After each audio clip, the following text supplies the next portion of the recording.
কি রে হাল্ক, কোথায় যাচ্ছিস? তোর বাবা তো কাল রাত থেকে এখনো বাড়ি ফিরেনি। কি বলছো মা? আমি এক্ষুনি যাচ্ছি। আমার বাবার কিছু হয়ে গেল নাকি? কোথায় পাবো তাকে? এখন যদি বাবার কিছু হয় তাহলে সবাইকে শেষ করে দিব। আরে হাল্ক ভাই, জমিদার সাহেব কাল রাতে তোমার বাবাকে তুলে নিয়ে গেছে। কি বলছো? আমি এখনই যাচ্ছি।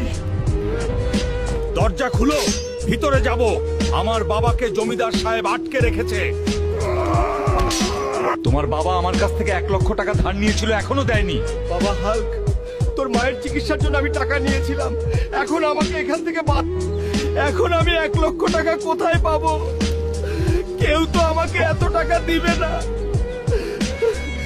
আরো হিম্মত থাকলে আমার সামনে কুস্তি করে দেখাও।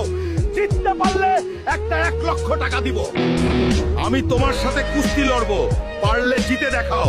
বন্ধুরা, তোমরা লাইক, সাবস্ক্রাইব আর ফলো করে দাও।